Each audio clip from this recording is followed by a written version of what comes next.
पाणी लागल्यामुळे खलास पहिलं काय होतं हो काय नव्हतं काय ऊसाला भाव नाही का मग? खात तर होते निदान काय पण ऊसाला भाव नाही का मग?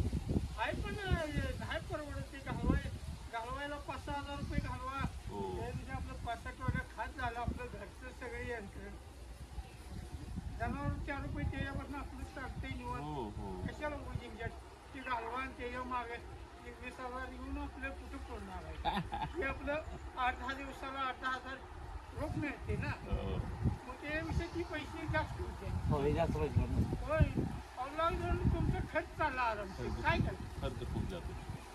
खर्चाला तुम्ही आता कुठे जाणार पैसे 1,00,000-2 लाख देऊन शेतकऱ्याला पुरत नाही लाखवर येऊन काय राहणार ठीक आहे. आता बाहेरची माती आणली का खत आहे? खत आहे खत आहे. खत आणते ते ठिबक करायचंय बरं बरं ते आता ठिबक करून लावायचं पाणी लागते ते मागची द्राक्ष तुमचीच आहेत का मग? हा हे तुमचे चुलत भाऊ आहेत वाटतं. मागच्या वेळेस यांची भेट झाली होती आलो तेव्हा त्यांनी सांगितलं हे आमच्या चुलत भावाचं आहे.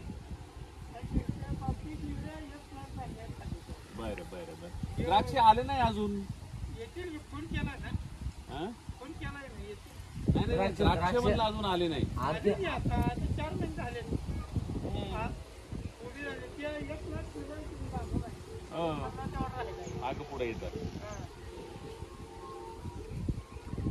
गेले काही झालं नाही पाणी लागल्यामुळे खलास पाणी लागलं म्हणजे काय अजिबात पाणी लागलं म्हणजे काही पाणी लागलं म्हणजे पाणी फुल भरलं जास्त झालं काय? पाणी मुळे चालत नाही द्राक्षाला पाणी लावून चालत नाही लहान असं वनगळीच असू दे पाणी नसल्यामुळे एक नंबर पाणी थांबलं पाणी नाही जास्त झालं पाणी जास्त झाले काय चालत नाही अरे बाप काहीच चालत नाही पाणी जेवढं तुमचं ठिबक न सोडा पाणी 2 तास सोडा तेवढ्यावरती बाग तुम्हाला हिरवी झाली आता नाही पहिलं काय होतं हो काय नव्हतं काय रानात नाही पीक घ्यायचं काय नव्हतं पाणी असेल तर पीक आहे पाणी नसेल तर काय काय नाही ना पाणी लागतेच पाणी पावसाळ्यात पाऊस जास्त झाला म्हणले की परभणी त्याची बघा हळद एक 5 एकर हळद बरं अजून जर चांगला आहे. उत्पन्न त्याचं तुमच्या गावात आहेत का कदम?